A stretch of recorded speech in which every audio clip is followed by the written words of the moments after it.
Today we're talking with Herbert. You might know him as Tesla Herbert. You might know him as Brighter with Herbert on his amazing YouTube channel.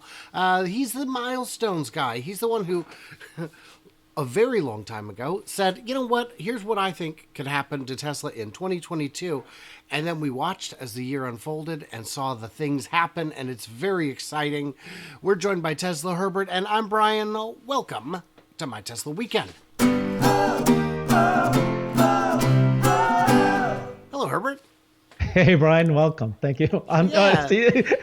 Sorry. Yes, you see, normally I do a segment with Herbert on his channel most Fridays. So that's old habits, you see. Old habits. I thought that I was welcoming you to my show, but yeah, I'm the guest this time, which is very rare. Very rare. Thank so you, let's Brian. look at the 22 milestones and let's see how we did as a company. Yeah. Awesome. Now, these were supposed to be, the idea was that these were catalysts that could take the company to the next level. So go ahead. Yep. No, absolutely. Actually, just to very clarify, I call myself the milestones guy. I'm a product manager by background, and so what gets me excited is all the stages that a company or a product goes through, as it goes through its life cycle and succeeds. And so it's really milestones that I'm following. Now, some of those milestones can be considered to be catalysts for the stock. But what I'm really looking at from my perspective is milestones. And here's an example of what I first started with, which is all the milestones that a specific, that was very specific to Tesla all the way from the very beginning of 2003 when they formed the company, right? And so you can see that, it tracks all the key things from when it was first formed, when the very first investment came in, and when the Roadster came into place, all these kinds of things, right? And then here's the big one, which is the Christmas Eve funding that kept the company afloat. I think that's one of the key moments in history for Tesla, including, receiving the Daimler funding. That also was considered by Elon as something that was very significant if they didn't receive this. There's many moments in Tesla's history where they almost didn't make it through. Anyway, so this is kind of the original list that I started off with. And then about last year at this time, that's when I got to get this down here. That's when I started creating the 2022 list. And if you guys remember, right, this was quite an exciting year.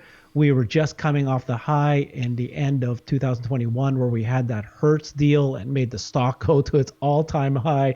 This feels like a decade ago, right? Doesn't it? It sure does. So long ago. But, so here's the entire list for 2022. But notice that it also includes kind of spillover for 2023. So this is kind of, I will show you that as a separate list. And there's a few things here that did not end up happening. A couple of them would be something like, the Gigafactories announced did not happen in Q4. That's been pushed. And licensing with one legacy OEM, I just thought that by the end of this, last year, there would be some sort of licensing, whether it's software, whether it's superchargers, or whether it's some sort of, maybe if we were really lucky, it would have been the skateboard as well. So this is the entire list of 2022, but I think what I'll do is I'll go through this next page here, which is more of exactly all the things that actually happened in 2022. And while I pushed some of the things that did not happen to the next year, there are a few here that I did leave and just say, hey, it happened, but it didn't really work out for us as we thought. Okay, so let's go through this list. Just, remind everybody what it was like at the very beginning of last year. And we had our very first 300,000 plus vehicles delivered in Q4. This was a shock. This was a surprise to everybody. If you remember, people were just very, very excited about this. It made everything just go up and blow up even further. Tesla Insurance was, expanded to 5 states. Today, it's at 12 states, and we thought that by the end of this year, it would be even more than that. But, to give Tesla some credit, this is not contingent to Tesla. It really is state by state. Their government has to kind of approve it as we move along. So fourth quarter earnings with record revenue, again, just out of the park. Everybody was super excited. supercharger was expanded to all electric, to all EVs. Any EV company other than Tesla that wants to use Tesla superchargers, they were letting us do that, and they expanded to 2 or more countries. And I don't actually I'm not counting how many countries, how many electric vehicles are doing this, but I think we heard just this week there was a kind of a small little Easter egg that came out. This showed how Tesla is going to change their superchargers to include this magic dock. And so if you are not a Tesla car, you would use this CCS adapter to be able to use it for your car. And we saw how that might look, the magic dock on the superchargers. Did you see that, Brian? I read about it, but I didn't see what it looked like. Yeah. I've seen basically one, yeah. The dock is specific to your car. Is that how it works? No. So you know how the CCSs are much larger, they're huge versus the Tesla tiny little thing. And so when right now in a supercharger, you stick it into the supercharger, just our regular thing. But if you were a CCS thing, it's where you stick it in. And so if you are going to use that big giant, it's called the magic dock, I guess. When you stick it into that dock, you take out the whole dock and stick that into your electric vehicle. Wow. Okay, this is going to be huge. Yeah, because superchargers, So the deliveries, I love it, man. You always look at it and they're like, well, I don't know if Tesla should go up because it only met or barely exceeded or missed My friend, Tesla didn't miss anything. If the expectations were wrong, the analysts missed. And what when numbers are bad, the stock goes down. It's like, well, what are you talking about? When numbers are good, the stock goes down. That's okay. So let's get back to the chart. The deliveries, fantastic as always. The Tesla insurance, like you said, that's rolling out. It's a matter of regulatory approval. Is that correct? Yeah, that's right. That's what you just said. Yep. And then the earnings was a record revenue. Supercharger rolling out nice and wide. And some of that is Tesla delayed and some of it is regulatory, I'm sure. But it's still coming. So please continue. In the first quarter of last year, we were hitting the milestones on track, on schedule, or even ahead of schedule. So this was very, very exciting for us. Well, this is when I started watching you, watching your Twitter account, because I was like, and you were still, you were so new, and you were the undiscovered gem. And watching it was like, these milestones all make sense, and you could look at them and go, a lot of these are gonna happen kind of on the schedule you're saying. So if you're not following Herbert on Twitter, I don't know what you're doing, but please continue. Yep. But, I think my assessment of what happened in 2022 is that all the milestones were actually hit. And there was only a couple, like I pointed out earlier, where, gigafactories weren't announced at the end of this year that we thought it was going to be announced.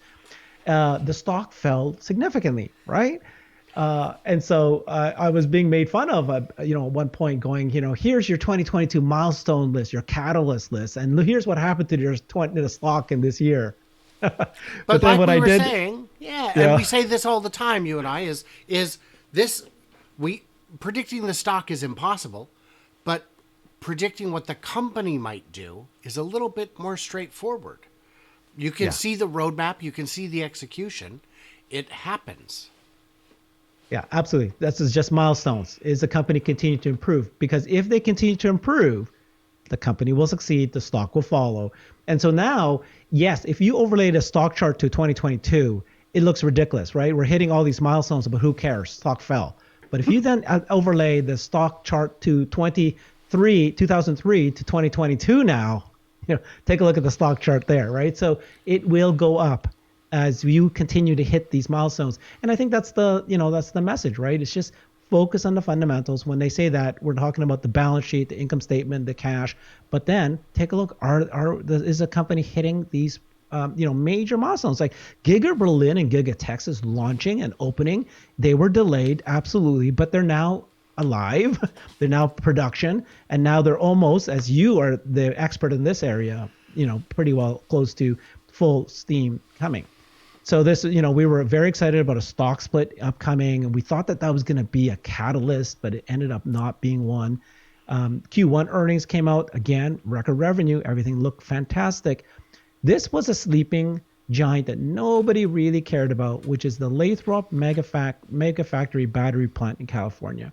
So I've been telling this story, which is that it actually broke ground, although I was told it's not actually breaking ground because they bought the existing building. But they opened it up in September of 2021. And by this date in April, it had actually already started to produce and be in product, like actually functional as a plant. And there was no announcements. It was actually just with kind of a line item in the Q1 earnings report that came out that it said, oh, this battery plant is happening already. So this is something that they're just keeping quiet, but it actually, launched the first battery plant within the first just literally months. And then within a year, which is like, a few months ago, was a year old, it's already producing, as we know, 25 megapacks per day production cadence. 25 a day? That's where it is today at this point right now. So I don't know if you saw, but it was a couple days ago, the super awesome Bradford Ferguson went to Lathrop and parked in front and counted the semi trucks coming out. And he said, the good news is they are in production. But I think he was saying what he observed was more like 3 to 5 a day, or right. Yeah. So we know it's in production. We don't know what the production is. Please continue. Yeah, they're absolutely correct. So zero sum game and JP Sartre, they think that it's a certain number. They've been communicating that on their Twitter, but there's others like Bradford who, we have to wait and see. We can't just say that those are the numbers until we have actual proof. And he was able to, it's also anecdotal what he did, but it's all one data correct. point, but I'm just impressed how many truly passionate people there are doing stupid stuff like that, like what I do, like what all of us are doing. Yeah. But, I had a viewer say, I know this is just me, but wouldn't it be great to look at X? And I don't remember what it was. And I was like, and I started writing it back and I'm like, well, because, we're on Patreon, I'll put a few minutes into it. And I'm like, man. So I put a few more, and then I responded and said, okay, I'm going to send you the script in a little bit to review. Cause you're right. This is worth digging into much too deeply, which is what we ended up doing. All right. Let's keep going. So you are the expert here. You heard, I remember talking to you about this, which is the Giga Shanghai, where they announced that there's going to additional factory. Can you give me an update on where this is? Have you heard anything new? No, there's nothing. So Wu-Wah and Jason Yang, the two drone pilots, like to try and find it. And anytime there's a new groundbreaking, they'll go out there and they'll fly it and they'll talk to the workers. And Tesla famously doesn't hide their workers. If you can find them, they will be in company gear. And so they have not found them yet. All they announced is that it is a thing that is going to happen. But they haven't said when or where. And we don't believe that it is yet underway, but it could be. We just don't know. All right. The bigger question is, what would you build there? And the answer to me is the compact. So even if it was under construction, they wouldn't tell us. They wouldn't tell you. Well, this is it. We need to find out from you if it's true or not. But that was when they announced it. And then if we remember what happened, I think this is peak COVID. Q2 earnings came out and we started to see softening. Is that right? Well, yeah. That was, for the Chinese market, that was a tough time. Tough time. The annual shareholder meeting happened. They approved the split. At that point, the EV credit, the IRA, was signed.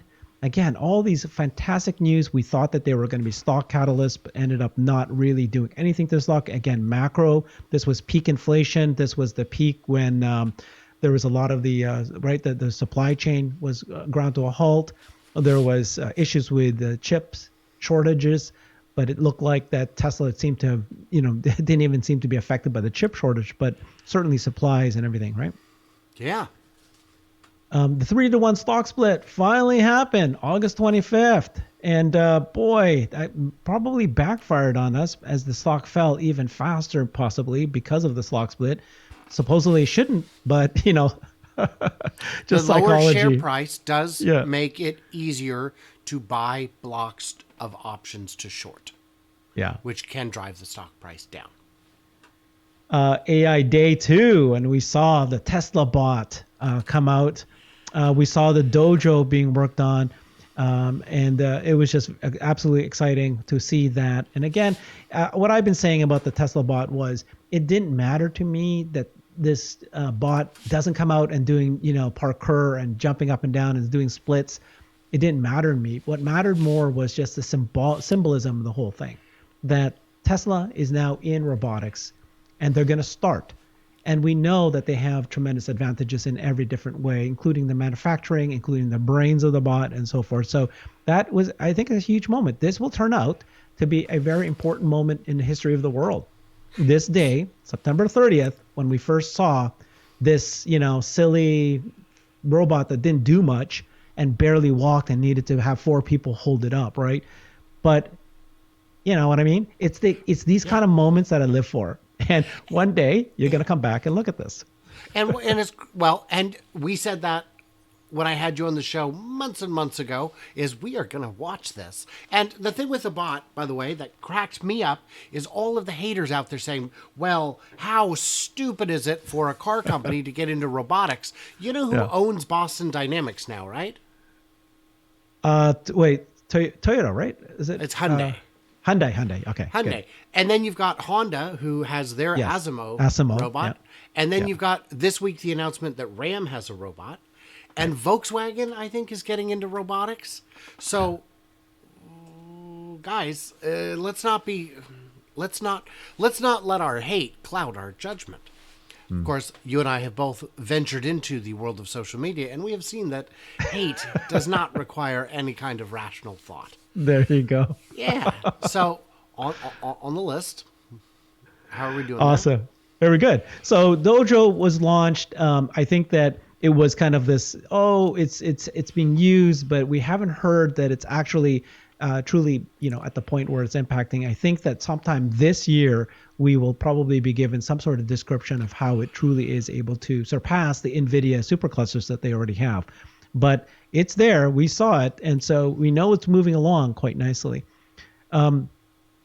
Investment grade credit rating was a big one that the whole Tesla Twitter investment community was so excited for. We finally got it on October 6th, thanks to Alexandra Mertz.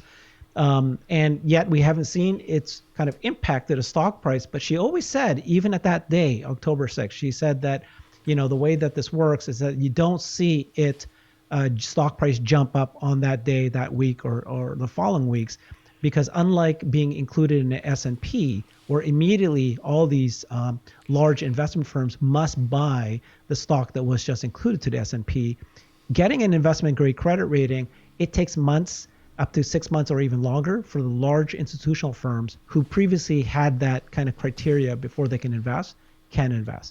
And so that's what we're actually seeing now. I know we can't see it in the stock price, but it is happening. We just reported recently with some with Alexandra some data points. She's showing that investment firms are actually starting to buy now, and so I think that I guess we can't say that the stock's going to skyrocket or anything like that, but it is really still something that's quite important that this rating happened, because it does support the stock price. Yeah. So, Q3 earnings still with record revenue. Again, just remember that we're hitting record revenue, record earnings, everything's record in a year that had at least 5 force majeure things happen, right? It's people are like not remembering that, we only hit just under 50%, so 40% growth in 2022, and people are disappointed. But reality is this was a very tough year. And what I challenge people is that, do you think 2023 is going to be worse than 2022? Sure, it's possible with disinflation, with a massive recession, but 2022 was pretty harsh, was really, really bad. And we still came out of it with, 40% growth overall, right? And if you don't believe that 2022 was rough, look at all the other car makers, not just the EV guys, everybody. It was a brutal, brutal year. Absolutely. And then This was the October, right? So September we were still hovering around the $300 stock price, and then it just all went down to 100 by the end of this, the end of this year. And so part of it is because of the the macro is finally caught up. Apple and Tesla did fairly well. They fell, but not as much as all the other companies did until after September. And then Tesla fell even more. And part of it was because of the Twitter, right? You can see a clear reduction in brand favorability. You can see the impact of the stock early in April when he announced that he might buy Twitter, and then when he actually had to forced to buy it in October 28th. Everybody was talking about this potential Twitter overhang lifting once he actually completes the sale, and then he confirms that he doesn't have to sell any more Tesla stock. Well, we all know that it didn't even show up at all. It was completely not even true. And because there was just so many things just clouding the company. But if you look at it based on fundamentals and the milestones, this company, despite Elon being distracted by the Twitter purchase in the following couple months here, they still released FSD beta wide release. This is massive, right? This is beyond the 200,000 to everybody can actually turn on a toggle to use FSD beta. And who knew that at this point anybody can turn on FSD beta, and knock on wood, but we've not seen this disaster of a rollout. The team has done very well of being able to continue to make these releases happen. And then the Tesla Semi is, well documented by you. Tesla Semi was delivered on December 1st. And as you've probably got many videos talking about how big this business unit was going to be for Tesla over time. And then another big sleeping giant one that nobody really talks about, but it's massive, is Tesla Energy went live. This was on my milestone list at the beginning of 2022. And if you had asked me which one of them I thought was going to be the least likely to, it's just a total pie in the sky, it was this one. This is Tesla now being a virtual power plant, being able to sell electricity, and not only that, but letting its consumers sell electricity to the grid. It went live in Texas. And so it's like the first state, finally it happened. So I think that if you think back and look at the exact all the milestones, it was important. Semi, FSD, major progress. I know it's not as big as everybody wanted, but it happened. Tesla Energy launch, Tesla Bot was demoed, and the MegaPack factories. And I think more importantly, it's 2 gigafactories are now online. And do you remember at the middle of this year when Elon was interviewed by Tesla owner of Silicon Valley? He was in production hell. These factories were what he called it, right? Money burning pits, over $1 million per day, furnaces. He solved that in middle of this year to now, where we know that these factories are just going to start producing like crazy. So, and good the year. important thing to remember about that is people will say, oh, by the way, during the Model 3 ramp, Tesla was on the verge of bankruptcy. And it's like, were they? Yeah, no, Elon said so. Right. Well, and, if they don't get the engine production for Starship sorted out, SpaceX is on the verge of bankruptcy. I'm like, are they? Because they're not. No, but Elon said, well, and then we've got the factories are money furnaces. And 3 days later, the earnings come out and they don't look like money furnaces. Losing $1 million a day is uncomfortable. But in the scale of a company the size of Tesla, it barely registered. And that was as bad as it got for those factories. From there, it was nothing but blue skies. And the moat just keeps getting wider. It's the people, you see it every day on social media. People who are, we were saying a minute ago, the hate blinds them. You've got, I would never get in a Tesla with FSD, and I don't believe they should be allowed on the road because they're so dangerous. But they're the safest cars in the safest mode of operation. When you say, not you, Herbert, not you, dear viewer, intrepid viewer, if you convince someone not to use FSD, you are making the road more dangerous. And if you have a big enough megaphone to yell that from on high, and you convince enough people to not use FSD, you will kill someone. It's just a matter of time. Yeah. So it's our job, nay, our obligation as humans, to spread the gospel. We're saving lives. We're saving lives. Absolutely. I mean, I believe that you do and many others do. And it will prove to be true, right? We're going to be on the right side of history here. It's inevitable. And so I think, again, just, we left 2022. We're feeling pretty bad as a community. The stock got hammered. But the company did not get hammered. The company itself, Tesla, right? The two factories are just screaming along. They're now cash. Their balance sheet is very, very strong. Their margins are very strong, and everything that they want that are important is continuing to move forward. So I don't know if I asked you what was the biggest setback in terms of the company itself last year. Do you have any thoughts on that? That's a very good. What was the biggest setback? Okay, I would just say 4680 ramp did not go as expected. Yes. Apart from that, I'm not really coming up with much. Do you have any? No, I completely agree with you, right? And when I say setback, it's almost like what you said at the very beginning, right? Who set the target and we didn't hit the target, and so we're like disappointed. You know what I mean? And 50% average year over year. Go back a couple of years when he said that, we're still ahead of that 50%. Because we did so well the previous years and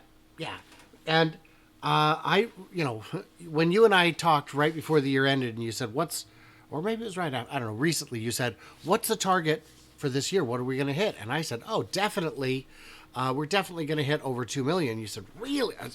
And then the price drops hit, and all of a sudden Brian doesn't look so crazy anymore. You don't look crazy anymore, no. No, because I don't focus on deliveries, I focus on production. And production would have to slow if all of a sudden you've got 20% more capacity than market. But we have such a fat margin. And even if the car is sold at no markup, you've got 3,700 on the back end just for making the battery packs. And that's a minimum. And there's a lot of people who, if you are the competition and you are not quaking in your stylish yet affordable boots, you're doing something wrong. But a lot of the competition hasn't woken up. Toyota, I think, has not woken up yet. There was a guy so excited. He's like, Toyota is the leader because in 2025, they'll be coming out with solid state batteries. And I said, you're gonna hitch your wagon to that, my friend? Why not just wait for thorium or cold fusion if we're going to be making stuff up? So far, solid state can do anything, just like many battery breakthroughs, except leave the lab. So that's an important one. So tune in, I don't know, tomorrow or the next day, you guys, because we're going to have a part 2 of this where we discuss the 2023 milestones. I do want to thank Herbert for joining us today and joining us tomorrow when we will be wearing the exact same outfits because that's how time travel works. Yeah, thanks, everybody.